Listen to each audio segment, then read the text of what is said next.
বাঞ্ছারামপুরে হত্যা মামলার দুই আসামি গ্রেপ্তার, স্বর্ণালংকার উদ্ধার। বিস্তারিত দেখুন ডেইলি নিউজ ৭১-এর ডেস্ক রিপোর্টে। ডেইলি নিউজ ৭১, আমরা সত্য ও ন্যায়ের পক্ষে, সঙ্গেই থাকুন। ব্রাহ্মণবাড়িয়ার বাঞ্ছারামপুর উপজেলার সৈফুল্লাহকান্দি ইউনিয়নের উত্তরপাড়া এলাকায় সংগঠিত এক হত্যা মামলার দুই আসামিকে গ্রেপ্তার করেছে বাঞ্ছারামপুর মডেল থানা পুলিশ। জেলা পুলিশের এক প্রেস বিজ্ঞপ্তিতে এ তথ্য জানানো হয়েছে।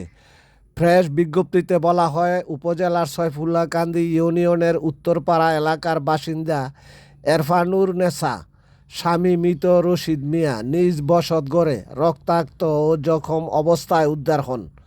পরে তাকে চিকিৎসার জন্য হাসপাতালে নেওয়া হলে ডাক্তার তাকে মৃত ঘোষণা করেন।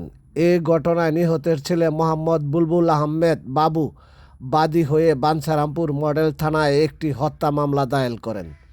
মামলার তদন্তে তথ্য প্রযুক্তির সহায়তায় ও গোপন সংবাদের ভিত্তিতে বিভিন্ন স্থানে অভিযান চালিয়ে দুই আসামিকে তাদের নিজ নিজ বাড়ি থেকে গ্রেপ্তার করা হয়।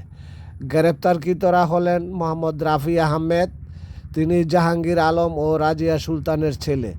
তার বাড়ি বাঞ্ছারামপুর উপজেলার সৈফুল্লাহকান্দি ইউনিয়নের উত্তরপাড়া এলাকায়।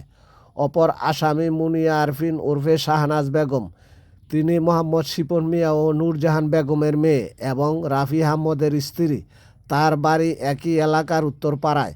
পুলিশ জানায়, গ্রেপ্তারের সময় আসামিদের কাছ থেকে ১ ভরি ১৫ আনা ৩ রতি ওজনের ২টি স্বর্ণের বালা এবং ৫ আনা ৯ পয়েন্ট ওজনের ১ জোড়া স্বর্ণের কানের দুল উদ্ধার করা হয়।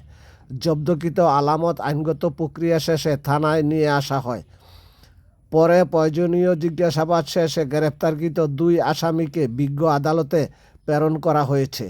জেলা পুলিশের পক্ষ থেকে জানানো হয়েছে, অপরাধ দমন ও আইন শৃঙ্খলা পরিস্থিতি স্বাভাবিক রাখতে পুলিশের অভিযান অব্যাহত থাকবে।